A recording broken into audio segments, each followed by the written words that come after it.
In this configuration, the equipment allows measurement of Kx and K1 in one injection. We will proceed by a central injection thanks to a hole made in the sample in order to avoid any effect of the transverse permeability at the injection point. So first of all, we have to position the sample, that is in fact a pre-cut square of 300 mm in the cavity. We can see that in this configuration, using a central injection, we are not affected by race-tracking effect that may appear on the edge of the preform. So this is why this way of measuring permeability is very robust. For this measurement, we are using 6 embedded piezoelectric pressure sensors in the tool, and we will recover the delta of pressure between those sensors. This will be used to evaluate the permeability. After positioning the sample in the cavity, we have to close the mold. So this will be done in 2 steps. The first step will be a mechanical closing. We will tighten the bolts, the big bolts that you can see around the tool. And after that, we will finish the closure using an inflatable balloon that is in fact under the table and that will act as a press.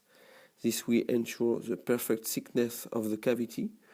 This mold is designed and calculated in order to have 0 deformation at a pressure up to 10 bars.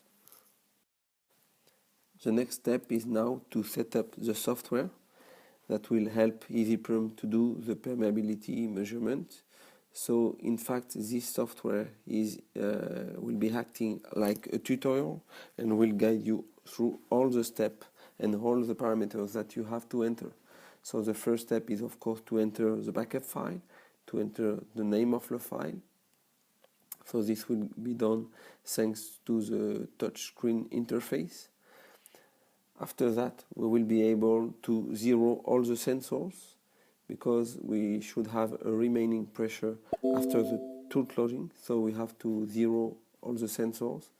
And you can see that on the bench information display screen, you have access to the remaining amount of resin in the injection can that is already included in the bench, and you also have access to the real thickness cavity. Step 4 will be the oil injection. So we will use a calibrated oil in terms of viscosity to measure the permeability. So we will inject this oil in the cavity and we will be able to see the feeling of the reinforcement and the progression of oil when impregnating the reinforcement thanks to the windows that are located on the upper mold.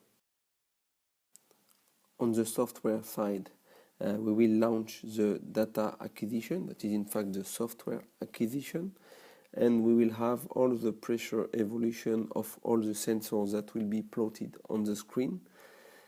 What we can see also is that on the mold information windows, we can see the position of all the pressure sensors, and each time a pressure sensor is reached by the resin, the indicator will turn blue. This will allow you to follow the progression of the resin. So one after the other, all the sensors will be reached by the resin, and we will be able to stop the injection of oil in order to recover the pressure decrease. And this is what we can see on the graphic at this moment. It's very important to weight the leveling of the pressure curves because we are with EASYPERM measuring saturated permeability, that are the permeability that we are using for modeling for simulation.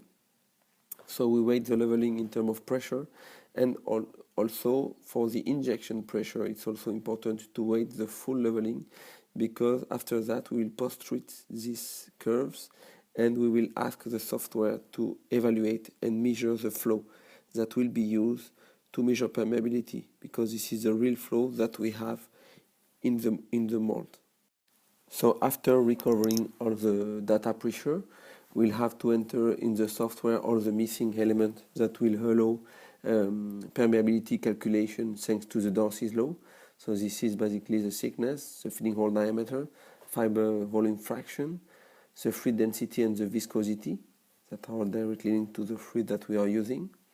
After that, we will ask the software to calculate the flow, that is the real flow that we have in the cavity during the test. So we'll enter 2 times nearly at the end of the test, and the software will directly calculate the flow thanks to the scale that we have under the equipment.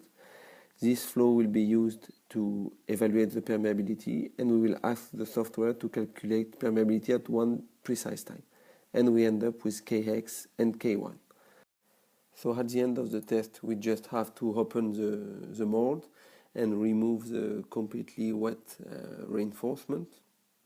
So this is done by opening the press, to say deflate the inflated balloon, and also open the mechanical bolts that will lock upper and lower mold. So thank you very much for listening and watching this video.